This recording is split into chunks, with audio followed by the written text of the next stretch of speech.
Sir আসসালামু আলাইকুম। ওয়ালাইকুম আসসালাম। সবাই কেমন আছেন? আলহামদুলিল্লাহ ভালো। ওয়ালাইকুম আসসালাম।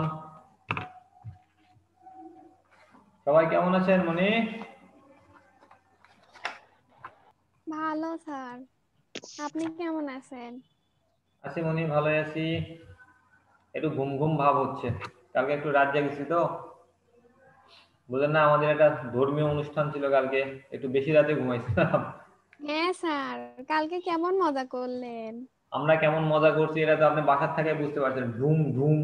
হ্যাঁ হ্যাঁ। স্যার, আপনি কয়টা ফুটাইছেন? আমি আমি অত বেশি ফুটাইনি তো, আমার ছোট্ট একটা মেয়ে আছে তো, এই মেয়েকে সাথে নিয়ে একটু এই যে এরকম এরকম ঝাড়বাতি? হ্যাঁ, একটু ঝাড়বাতি জ্বালাইছিলাম আর কি। এই আর কি। মোটামুটি হয়েছে, ভালোই মজা হয়েছে, আনন্দ ভালোই হয়েছে, পূজাটাও ভালোই হয়েছে। আচ্ছা।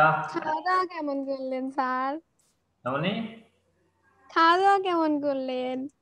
খাওয়া দাওয়া তো বোঝেনি, যে কোনো অনুষ্ঠানের আগে তো খাওয়া দাওয়া। খাওয়া দাওয়া ছাড়া কোনো অনুষ্ঠান আছে? এখনকার দিনে তো খালি অনুষ্ঠান মানে খাওয়া দাওয়া। আর আমাদের মধ্যে তো একটু খাওয়া দাওয়া বেশি হয়, বুঝছেন, এইটা সেটা এই সে, মানে অনেক। হ্যাঁ। আচ্ছা, যাই হোক, আমরা এখন পড়ার দিকে ফিরে আসি। গতদিন আলোচনা করেছিলাম কি কতটুকু পড়াইছিলাম, আমি একটু একজনের থেকে শুনবো। কে বলতে চাচ্ছেন, কে বলতে চাচ্ছেন? জয়িতা বলবেন না আফিয়া বলবেন? মিথিলা বলবেন? জি সাদিয়া বলেন। স্যার। সাদিয়া জি। মনি, সাদিয়া শুনতে পাচ্ছেন? স্যার, সাদিয়া? জি প্রশ্নটা স্যার। আরেক। ও সাদিয়া বলেন, গতদিন জি কি স্যার। পড়াইছিলাম?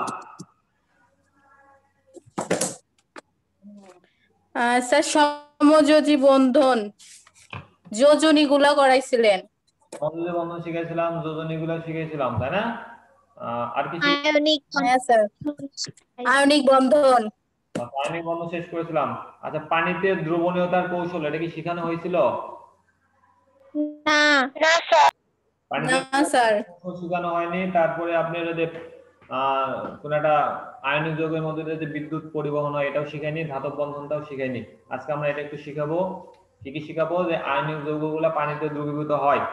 আয়নিক যৌগের কয়েকটা বৈশিষ্ট্য আছে, তার মধ্যে একটা সবচেয়ে আপনাকে এসএসসি সিলেবাসের জন্য যেটা সবচেয়ে বেশি গুরুত্বপূর্ণ, সেটা হচ্ছে আয়নিক যৌগগুলো পানিতে দ্রবীভূত হয়। এই দ্রবীভূত হওয়ার কৌশলটা আমরা একটু শিখে দেবো। আমি আবারও বলছি, প্রশ্নটা হচ্ছে আয়নিক যৌগগুলো পানিতে কি হয়? দ্রবীভূত হয়। এই দ্রবীভূত হওয়ার কৌশল, এটা আমি আপনাদেরকে একটু শিখিয়ে দেবো যে কিভাবে আয়নিক যৌগগুলো পানিতে দ্রবীভূত হয়। এটা পড়ার আগে দেখেন, আপনারা যে কাজটা করবেন আমার সাথে একটু শেয়ার করেন, সেটা হচ্ছে পোলার যৌগ কাকে বলে? এটা কি আপনাদের কারো জানা আছে? পোলার যৌগ যদি জানা থাকে বলতে পারেন। হ্যাঁ স্যার। আচ্ছা, আমি একটু বলি, অনন্যা বলেন, পোলার যৌগ কাকে বলে উনি? হ্যালো, অনন্যা শুনতে পাচ্ছেন? অনন্যা মনে হয় শুনতে পাচ্ছে না, অনন্যা সম্ভবত নেই। এরপরে আছে কাকে বলবো? মিথিলাই বলেন। মিথিলা বলেন তো মনি, পোলার যৌগ কাকে বলে? স্যার, সমযোজী যৌগের অণুতে বন্ধনে আবদ্ধ পরমাণুগুলোর তড়িৎ ঋণাত্মকতার পার্থক্য ঘটলে অণুতে আংশিক ধনাত্মক ও আংশিক ঋণাত্মক চার্জ বিশিষ্ট যে প্রান্তের সৃষ্টি হয় তাকে পোলার যৌগ বলে। হ্যাঁ, তার মানে কোন একটা যৌগের মধ্যে যদি দুইটা প্রান্ত থাকে আমরা এটাকে ডাইপোল বলি। কি বলি? ডাইপোল। ডাইপোল মানে হচ্ছে দুইটা প্রান্ত। কোন একটা যৌগের মধ্যে যদি দুইটা প্রান্ত বিদ্যমান থাকে, একটাকে কি বলা হয়? ধনাত্মক প্রান্ত, এবং আরেকটাকে কি বলা হয়? ঋণাত্মক প্রান্ত। যদি কোনো যৌগের মধ্যে দুইটা প্রান্ত থাকে তাহলে ওই যৌগগুলোকে আমরা সাধারণত পোলার যৌগ বলবো। তবে এক্ষেত্রে কন্ডিশনটা হচ্ছে যতগুলো আয়নিক যৌগ আছে সবগুলোকে পোলার যৌগ বলে। সকল আয়নিক যৌগই পোলার, কারণ আয়নিক যৌগ হতে গেলে একটা প্লাস থাকবে আর একটা কি থাকবে বলেন? মাইনাস থাকবে। কিন্তু কিছু কিছু সমযোজী যৌগ আছে, এই সমযোজী যৌগগুলোও পোলার হয়ে থাকে। এইগুলাকে সমযোজী পোলার বা পোলার সমযোজী যৌগ বলে। এরকম দু একটা উদাহরণ আপনারা দিতে পারবেন? পোলার সমযোজী যৌগ কোনগুলা? পোলার সমযোজী যৌগ হচ্ছে হ্যাঁ, পানি একটা পোলার সমযোজী যৌগ, তারপরে অ্যালকোহল একটা পোলার সমযোজী যৌগ আছে, চিনি একটা আছে। এগুলা সাধারণত আমরা কি বলি? পোলার সমযোজী যৌগ বলে থাকি। কেন পোলার সমযোজী যৌগ বলি? কারণ এই যৌগগুলা সমযোজী হওয়া সত্ত্বেও পোলার হয়ে থাকে। তাহলে আমরা এটা এখন যে প্রশ্নটা আপনি পড়াবো, আপনারা বই পুস্তক দেখলে আপনারা দেখতে পাবেন যে আমাদের যে প্রশ্নটা লেখা আছে সেটা হচ্ছে সকল আয়নিক যৌগই পোলার দ্রাবকে দ্রবণীয়। প্রশ্নটা হচ্ছে সকল আয়নিক যৌগই পোলার দ্রাবকে দ্রবণীয়। এখন আমার প্রশ্নটা হচ্ছে এখানে পোলার দ্রাবক বলতে আপনি কি বুঝাইছেন? পোলার দ্রাবক মানে যে দ্রাবকের মধ্যে আপনি কোনো একটা আয়নীয় যৌগকে দ্রবীভূত করবেন, ওই দ্রাবকটাকে কি হতে হবে? পোলার হতে হবে। তাহলে এরকম আপনি কি কি দ্রাবক আছে? আমরা এখানে আপনাদের এই বইয়ে সবচেয়ে বেশি যেটা ইম্পর্টেন্ট ব্যাখ্যা করা হয়েছে সেটা পানি নিয়ে ব্যাখ্যা করা হয়েছে। পানি আমরা জানি উত্তম একটা দ্রাবক এবং এটাকে সার্বজনীন দ্রাবকও বলা হয়ে থাকে। এটা আমরা ক্লাস 6, 7, 8 এর কাছে বইয়ে পড়েছিলাম যে পানি হচ্ছে একটা উত্তম দ্রাবক। উত্তম দ্রাবকও বলা যায় অথবা সার্বজনীন দ্রাবকও বলা যায়। পানির মধ্যে মোটামুটি সবগুলাই জিনিসই দ্রবীভূত হয় তেল ছাড়া। আচ্ছা, তাহলে এই যে পানি, পানি একটা সমযোজী যৌগ, এটা আমরা সবাই জানি। পানি যে কি যৌগ? সমযোজী যৌগ। কিন্তু সমযোজী যৌগ হওয়া সত্ত্বেও এই পানির মধ্যে কি হয়? আয়নিক যৌগগুলো দ্রবীভূত হয়। কিভাবে দ্রবীভূত হয় সেটা আমরা এখন একটু দেখার চেষ্টা করব। যদিও পানিটা সমযোজী যৌগ কিন্তু তারপরে পানি কিন্তু পোলার। আমি আবারও বলছি, যদিও পানিটা সমযোজী যৌগ কিন্তু পানিটা কি হবে? পোলার হবে। কিভাবে পানি পোলার হয় সেটা আপনাকে একটু চিত্র দাগায় আমি বুঝিয়ে দিচ্ছি, সবাই একটু লক্ষ্য করবেন। আপনি আমার খাতার দিকে দেখবেন, খাতার দিকে আমি একটু দেখানোর চেষ্টা করছি, দেখা যাক আপনারা দেখতে পান কিনা।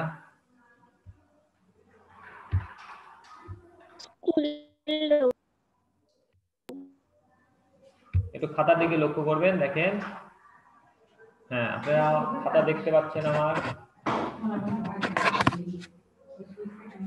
আচ্ছা, দেখেন আমি একটু নিয়ে নিলাম, কাছাকাছি নিয়ে নিলাম যাতে আপনাদের দেখতে একটু সুবিধা হয়। দেখেন পোলার সমযোজী যৌগ।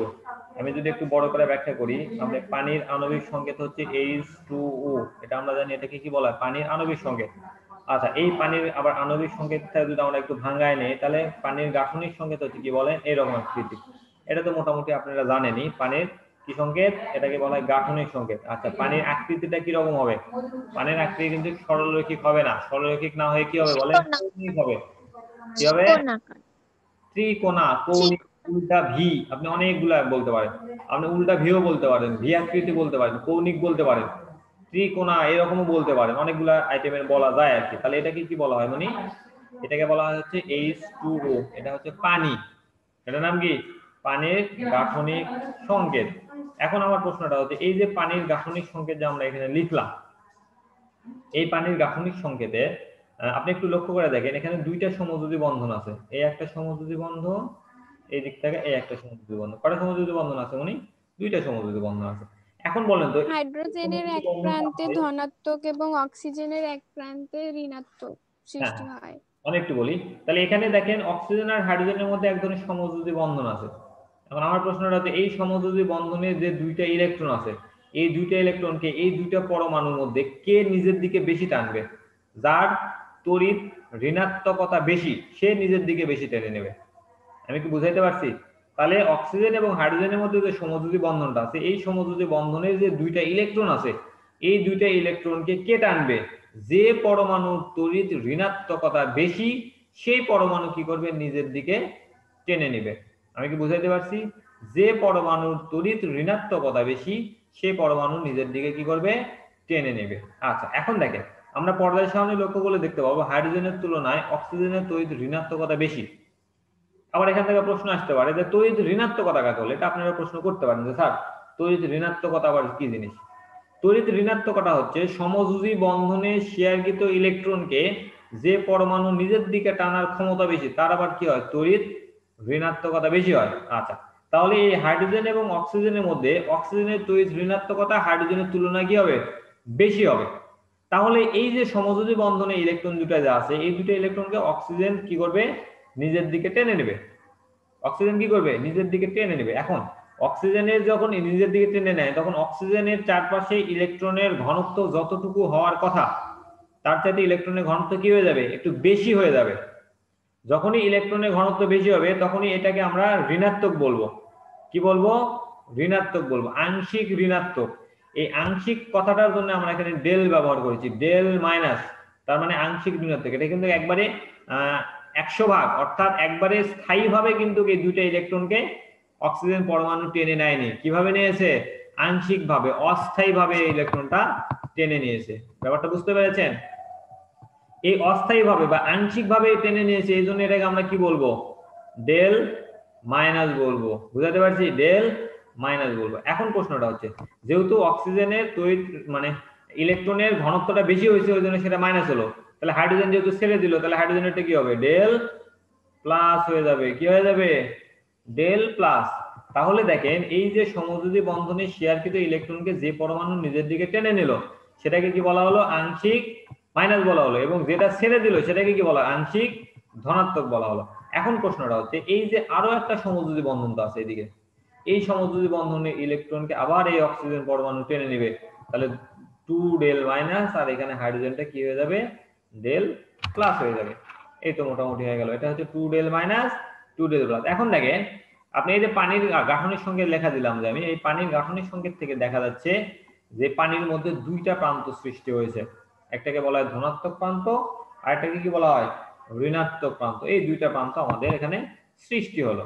আচ্ছা, এখন প্রশ্নটা হচ্ছে আমরা কি পড়েছিলাম কিছুক্ষণ আগে? আমরা সংজ্ঞাতে বললাম যদি কোনো যৌগের মধ্যে একটি ধনাত্মক প্রান্ত এবং একটি ঋণাত্মক প্রান্ত অর্থাৎ দুইটা প্রান্ত তৈরি হয় তাহলে ওই যৌগটাকে আমরা পোলার যৌগ বলবো। তাহলে পানিকে কি বলা হচ্ছে? উনি পোলার যৌগ বলা হচ্ছে। তাহলে এই জন্য আমরা এই পানিকে কি বলবো? পোলার যৌগ বলবো। Okay fine. এখন আমরা চলে আসবো একটা আয়নিক যৌগের দিকে। আপনারা যে কোনো একটা আয়নিক যৌগের কথা চিন্তা করেন, কি আয়নিক যৌগ লিখবেন বলেন? মনে করেন আমি এখানে দিলাম ম্যাগনেসিয়াম ক্লোরাইড দিতে পারেন, আপনি যে কোনো যৌগ নিতে পারেন, কিন্তু কোনো সমস্যা নেই। ম্যাগনেসিয়াম ক্লোরাইড একটা যৌগ নিলাম Mg, অথবা আপনি সোডিয়াম ক্লোরাইড নিতে পারেন, যে কোনো একটা আয়নিক যৌগ নিতে পারেন। এখন আমি যদি ম্যাগনেসিয়াম ক্লোরাইড আয়নিক যৌগটা নেই, আমি আপনাকে বলেছিলাম যে সকল আয়নিক যৌগই পোলার হয়, তাহলে এই যৌগগুলো যখন পোলার হবে তখন কি কি পাওয়া যাবে? ম্যাগনেসিয়াম নিয়ে আলোচনা করছি। ম্যাগনেসিয়ামের অবশ্যই ম্যাগনেসিয়াম 2+ আয়ন গঠন করবে। ম্যাগনেসিয়াম কত হবে? 2+ আয়ন গঠন করবে। অপরদিকে যে ক্লোরিন আছে এই ক্লোরিনটা মাইনাস আয়ন গঠন করবে। এটা হচ্ছে ম্যাগনেসিয়াম ক্লোরাইডের আয়নিত অবস্থা। ম্যাগনেসিয়াম ক্লোরাইড যৌগের কি অবস্থা? এটা হচ্ছে আয়নিত অবস্থা। এটা হচ্ছে মাইনাস, আর এই যেখানে যেটা হবে সেটা হবে প্লাস।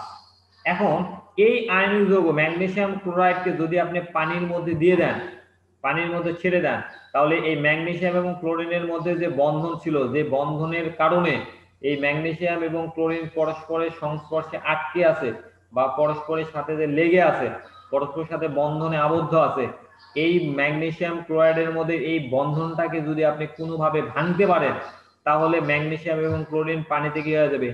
দ্রবীভূত হয়ে যাবে। আমি আবারও বলছি, ম্যাগনেসিয়াম ক্লোরাইডের মধ্যে যে বন্ধন শক্তি আছে এই বন্ধনকে যদি ভাঙতে পারেন তাহলেই শুধুমাত্র এই যৌগটা পানিতে দ্রবীভূত হবে, আর যদি বন্ধনটা ভাঙতে না পারেন তাহলে দ্রবীভূত হবে না। তাহলে এই যে ম্যাগনেসিয়াম ক্লোরাইড যে যৌগটা আছে, ম্যাগনেসিয়াম ক্লোরাইড যৌগকে যখনই আপনি পানির মধ্যে দিবেন তখনই দেখেন কি রকম স্ট্রাকচার গঠন করে। আমি একটু দেখে দিচ্ছি। ম্যাগনেসিয়ামের থেকে যেটা পাওয়া যায় সেটাকে বলা হয় ম্যাগনেসিয়াম 2+। কি পাওয়া যায়? ম্যাগনেসিয়াম 2+, এটা পাওয়া যাচ্ছে আর কি। এটা হচ্ছে ধনাত্মক আয়ন, আয়নিক যৌগের। এই ধনাত্মক আয়নকে ম্যাগনেসিয়াম 2+ কে পানির ঋণাত্মক আয়ন কর্তৃক আকৃষ্ট করবে এবং ঘিরে ধরবে। কে আকৃষ্ট করবে? মানে ঋণাত্মক আয়ন কর্তৃক আকৃষ্ট করবে এবং ঘিরে ধরবে। ঠিক আমি যেভাবে চিত্রটা দাগাচ্ছি এরকম করে আপনি দাগায় দিবেন। তবে বিভিন্ন বইয়ে বিভিন্নভাবে চিত্র দেওয়া আছে, আপনার যদি নিয়ম ঠিক থাকে কোনো চিত্রই ভুল না। অনেকে প্রশ্ন করতে পারেন স্যার আমি 5টা অক্সিজেন কেন দিলাম? আপনি 5টাও দিতে পারবেন, 4টাও দিতে পারবেন, কোনো সমস্যা নেই। এখানে ইলেকট্রনের এই অক্সিজেনের ঘনত্বের উপর ডিপেন্ড করে। আমি যদি 4টা দিই তাহলে এক জায়গায় একটু ফাঁকা বেশি হয়ে যায়, আর যদি 5টা দিই তাহলে দেখা যাচ্ছে সমান দূরে থাকে, এই জন্য আমি 5টা দিলাম। এখন এই যে দেখেন পানির যে গঠনটা আমরা দেখাইছিলাম, অক্সিজেনটা কি হবে? 2 ডেল মাইনাস, অক্সিজেনটা কি হবে? 2 ডেল মাইনাস। এই জন্য প্রত্যেকটা অক্সিজেনের সাথে আমি কি লিখে দেব? 2 ডেল মাইনাস দিব। প্রত্যেকটা অক্সিজেনের সাথে কি দেব? 2 ডেল মাইনাস দেব, এবং বাকি যে অংশগুলো ছিল এই অংশগুলোতে আমরা লিখব হাইড্রোজেন লিখব। তাহলে দেখেন মোটামুটি এটা পানি হয়ে যাচ্ছে, এবং সব হাইড্রোজেন পরমাণুগুলোর সাথে আমরা কি দেব? ডেল প্লাস দিব। এটা হচ্ছে ডেল প্লাস, এটাও ডেল প্লাস, এটাও ডেল প্লাস, এই সবগুলো কি বলা হয়? Del plus. তার মানে কি বুঝলেন? তার মানে হচ্ছে পোলার যৌগ যে পানি ছিল, এই পানি যৌগের ঋণাত্মক প্রান্তগুলো আয়নিক যৌগের ধনাত্মক প্রান্তকে বা ধনাত্মক অংশকে আকৃষ্ট করে এবং কি করে? ঘিরে ধরে থাকে। এবং তাহলে আপনার পানির যে আরো ধনাত্মক অংশগুলো আছে, ধনাত্মক অংশগুলো কি করবে? এই ধনাত্মক অংশগুলো আবার ঋণাত্মক অংশ যেটা আছে, আয়নিক যৌগের যে ঋণাত্মক প্রান্তটা ছিল সেই ঋণাত্মক প্রান্তের নাম কি ছিল? ক্লোরিন ছিল। কি ছিল উনি? ক্লোরিন। এখানে আপনি একটু ক্লোরিনের চিত্র দেখাবো, দেখেন ক্লোরিন মাইনাস ছিল, এই ক্লোরিন মাইনাসকে ঘিরে ধরবে হচ্ছে হাইড্রোজেন 1, এখানে একটা 2, এখানে একটা 3, এখানে 4, এখানে একটা 5। এটাকে যদি আপনি পানি বানান তাহলে মোটামুটি এরকম হয়। এটাকে যদি আপনি পানি বানান তাহলে এরকম হচ্ছে, এটাকে পানি বানালে এরকম হয়, এটাকে পানি বানালে এরকম হবে, এইটাকে পানি বানালে এরকম হবে। তাহলে একটু লক্ষ্য করে দেখেন সবগুলো অক্সিজেনকে আমরা কি লিখছি 2 ডেল মাইনাস দিব, সবগুলো অক্সিজেনকে আমরা 2 ডেল মাইনাস দিলাম। আচ্ছা এখন বলেন এই হাইড্রোজেন গুলোকে আমরা কি করব, ডেল প্লাস দিব। তাহলে এই যে পানির যে ধনাত্মক প্রান্তগুলো, এই ধনাত্মক প্রান্তগুলো আয়নিক যৌগের ঋণাত্মক প্রান্তকে কি করছে, ঘিরে ধরছে, আকর্ষণ করে আকৃষ্ট করে ঘিরে ধরে আছে। তাহলে এখন বলেন আয়নিক যৌগে যে ম্যাগনেসিয়াম ক্লোরাইড ছিল, এই ম্যাগনেসিয়াম ক্লোরাইডের ম্যাগনেসিয়ামকে পানির ঋণাত্মক প্রান্ত কর্তৃক আকৃষ্ট করে ঘিরে ধরছে এবং ক্লোরিনকে ধনাত্মক প্রান্ত কর্তৃক আকৃষ্ট করে ঘিরে ধরে। ফলে ম্যাগনেসিয়াম ক্লোরাইডের মধ্যে যে বন্ধন শক্তি ছিল, এই বন্ধন শক্তি সে ভেঙে দেয়, বন্ধন শক্তিটা ভেঙে দেয়। যখনই ম্যাগনেসিয়াম ক্লোরাইডের মধ্যে যে বন্ধন শক্তি ছিল এটা ভেঙে যাবে, তখনই ম্যাগনেসিয়াম ক্লোরাইড পানিতে কি হয়ে যাবে, দ্রবীভূত হয়ে যাবে। কি হয়ে যাবে, দ্রবীভূত হয়ে যাবে। এইভাবে সকল আয়নিক যৌগই পানিতে দ্রবীভূত হয়। আমি আবারও বলছি, এইভাবে সকল আয়নিক যৌগ পানিতে দ্রবীভূত হয়। আমরা মোটামুটি এখন যে চিত্রটা পড়লাম, এই চিত্রটা হচ্ছে যে আয়নিক যৌগের পানিতে দ্রবণীয়তার কৌশল। আমরা কি শিখলাম, আয়নিক যৌগের পানিতে দ্রবণীয়তার কৌশল। আশা করি আপনারা সবাই বুঝতে পেরেছেন। তারপরেও যদি কারো কোনো সমস্যা থাকে আপনারা আমাকে এখন একটু প্রশ্ন করতে পারেন। বলেন আয়নিক যৌগ যে পানিতে দ্রবীভূত হয় এটা নিয়ে কারো কোনো প্রশ্ন আছে, কোনো সমস্যা আছে মনি?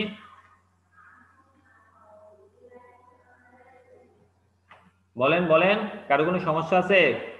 সাদিয়া আছে, জয়িতা আছে, মিথিলা আছে, কি আছে, তাহিম তানজিম, তারপর জাহিন আছে, বাঁধন আছে, আইমান হাসান আছে, অনেকে তো চলে গেছে দেখছি, আফিয়া আছেন। বলেন আয়নিক যৌগগুলো যে পানিতে দ্রবীভূত হয় এটা কি হয়েছে না হয়নি? আর কারো কোনো সমস্যা আছে? সমস্যা নেই। আচ্ছা আমি ধরে নিলাম কারোর সমস্যা নেই। এখন আমি যেটা করাতে যাচ্ছি সেটাকে বলা হয় যে এই যে আয়নিক যৌগ পানিতে দ্রবীভূত হয় এটা আমরা শিখলাম।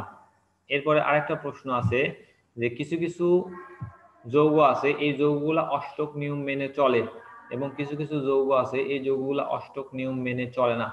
এখন প্রশ্নটা হচ্ছে কোন কোন যৌগ অষ্টক নিয়ম মেনে চলে এবং কোন কোন যৌগ অষ্টক নিয়ম মেনে চলে না, এটা আপনারা একটু খুঁজে বের করবেন বা আমরা একটু পড়ানোর চেষ্টা করব। আপনি যদি বলা হয় যে কোনো একটা যৌগের কথা যদি আমি বলি, যেমন দেখেন যৌগের মধ্যে কি কি আছে রে, আমাদের যৌগের মধ্যে আছে PCl3 একটা আছে, এটা সবচেয়ে ইম্পর্টেন্ট একটা প্রশ্ন। PCl3 phosphorus trichloride. এই ফসফরাস ট্রাইক্লোরাইডের আপনি গঠন ব্যাখ্যা করবেন। কিভাবে ব্যাখ্যা করবেন? ফসফরাস ট্রাইক্লোরাইডের মধ্যে ফসফরাসের সাথে ক্লোরিনের সমযোজী বন্ধন, 3টা সমযোজী বন্ধন গঠন হবে। এই 3টা সমযোজী বন্ধন গঠনের মাধ্যমে PCl3 গঠন করে। এখন এই PCl3 এর মধ্যে আপনি টোটাল স্ট্রাকচার দাগাবেন, দাগায় দেখবেন যে প্রত্যেকটা ক্লোরিন পরমাণুর সর্বশেষ কক্ষপথে, আমি আবার বলছি প্রত্যেকটা ক্লোরিন পরমাণুর সর্বশেষ কক্ষপথে 8টি ইলেকট্রন হবে। তার মানে কি PCl3 ফসফরাস ট্রাইক্লোরাইড যৌগে প্রত্যেকটা ক্লোরিনই অষ্টক নিয়ম মেনে চলে, কিন্তু ফসফরাসের ইলেকট্রন বিন্যাস থেকে দেখবেন ফসফরাসের শেষ কক্ষপথে 8টা ইলেকট্রন আছে। তার মানে ফসফরাসও অষ্টক নিয়ম মেনে চলে। তাহলে আমরা একত্রে যদি বলি তাহলে বলবো ফসফরাস ট্রাইক্লোরাইড অষ্টক নিয়ম মেনে চলে। আমি আবার বলছি ফসফরাস ট্রাইক্লোরাইড অষ্টক নিয়ম মেনে চলে। আচ্ছা তাহলে আমাদের আরো কিছু কিছু যৌগ আছে, যেমন দেখেন আপনি PCl5 এর কথা চিন্তা করেন, ফসফরাস পেন্টাক্লোরাইড। আপনি যদি ফসফরাস পেন্টাক্লোরাইডের কথা চিন্তা করেন আপনি ঠিক এইরকমই করেন, একটা ফসফরাসের টোটাল ইলেকট্রন থাকে সর্বশেষ কক্ষপথে 5টা ইলেকট্রন থাকে। এই 5টা ইলেকট্রনের সাথে 5টা ক্লোরিন 5টা সমযোজী বন্ধনের মাধ্যমে PCl5 অর্থাৎ ফসফরাস পেন্টাক্লোরাইড গঠন করেছে। এখন এই ফসফরাস পেন্টাক্লোরাইডের মধ্যে আপনি যদি ইলেকট্রন একটু হিসাব নিকাশ করে দেখেন প্রত্যেকটা ক্লোরিন পরমাণু সর্বশেষ কক্ষপথে 8টা ইলেকট্রন আছে, অর্থাৎ ক্লোরিন পরমাণু অষ্টক নিয়ম মেনে চলে। কিন্তু ফসফরাসের সর্বশেষ কক্ষপথে দেখবেন ইলেকট্রনের সংখ্যা হয়েছে মাত্র তো না 10টি ইলেকট্রন হয়েছে, 5 × 10, 5টা সমযোজী বন্ধনে প্রত্যেকটা সমযোজী বন্ধনে 2টা করে ইলেকট্রন, এই হিসাবে 5 × 10টা ইলেকট্রন হয়েছে। তাহলে আমার প্রশ্নটা হচ্ছে ফসফরাস ট্রাইক্লোরাইড এটা অষ্টক নিয়ম মেনে চললো, কিন্তু ফসফরাস পেন্টাক্লোরাইড কি অষ্টক নিয়ম মেনে চললো? অষ্টক নিয়ম মেনে চললো না। আপনাকে পরীক্ষায় প্রশ্ন আসবে PCl3 ফসফরাস ট্রাইক্লোরাইড অথবা ফসফরাসের দুইটা ক্লোরাইড আছে, একটাকে বলা ট্রাইক্লোরাইড আর একটাকে বলা পেন্টাক্লোরাইড। ফসফরাস ট্রাইক্লোরাইড অষ্টক নিয়ম মেনে চললেও ফসফরাস পেন্টাক্লোরাইড অষ্টক নিয়ম মানে না, ব্যাখ্যা করো বা বিশ্লেষণ করো, এরকম টাইপের প্রশ্ন দিতে পারে আপনাদেরকে। আমার মনে হয় আপনারা অ্যান্সার করতে পারবেন। শুধু যে PCl5 আছে তা না, এরকম অনেক যৌগ আছে যেটা অষ্টক নিয়ম মেনে চলে না। যদি 8টা ইলেকট্রনের চাইতে বেশি হয় সেটাকে বলা অষ্টক সম্প্রসারণ, যদি 8টা ইলেকট্রনের চাইতে কম হয় তাহলে সেটাকে আমরা কি বলবো? অষ্টক সংকোচন বলবো। আর যদি অষ্টক সম্প্রসারণ এবং সংকোচন এই দুইটা অষ্টক নিয়মের ব্যতিক্রম, এটা একটু আপনারা মনে রাখবেন। আর এখন আমি যেটা আলোচনা করতে যাচ্ছি যে আরেকটা প্রশ্ন আছে আপনাকে ঘ নম্বরের প্রশ্ন দেখবেন এই অধ্যায় থেকে, যে কিছু কিছু যৌগ আছে যারা শুধুমাত্র আয়নিক বন্ধন গঠন করে এবং কিছু কিছু যৌগ আছে যারা আয়নিক এবং সমযোজী উভয় ধরনের বন্ধন গঠন করে, এটা আপনি ব্যাখ্যা করতে বলতে পারেন। সাপোজ মনে করেন উদ্দীপকের ম্যাগনেসিয়াম যৌগটি শুধুমাত্র আয়নিক বন্ধন গঠন করে, কিন্তু আপনি অক্সিজেনে যেটা আছে অক্সিজেন পরমাণুটি বা অক্সিজেনের মৌলটি আয়নিক এবং সমযোজী উভয় বন্ধনই গঠন করে, এটা আপনাকে ব্যাখ্যা করতে পারে বা ব্যাখ্যা হিসেবে এটা আসতে পারে, এটা একটু মাথার মধ্যে আপনারা রাখবেন। আচ্ছা, এখন আমরা কি শিখাবো তাহলে? মোটামুটি আয়নিক বন্ধন শিখালাম, সমযোজী বন্ধনই শেখানো হয়েছিল। আয়নিক বন্ধন এবং সমযোজী বন্ধনের থেকে কয়টা প্রশ্ন আছে?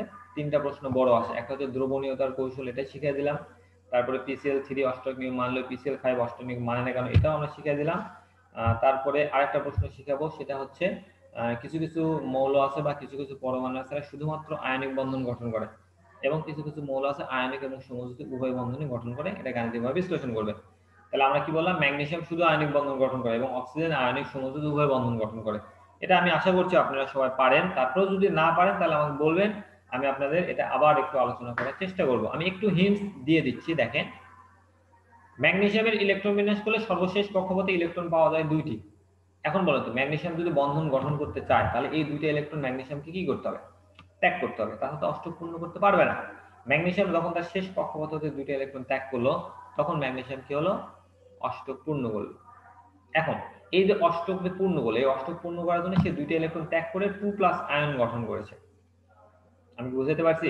Magnesium 2+ ion. এখন ম্যাগনেসিয়াম যখন 2+ আয়ন গঠন করলো, এই যে প্লাস আয়ন বা ক্যাটায়ন শুধুমাত্র আয়নিক বন্ধনই গঠন করতে পারে, এরা কোনোদিনই সমযোজী বন্ধন গঠন করতে পারে না। এই জন্য ম্যাগনেসিয়াম কি বন্ধন গঠন করে?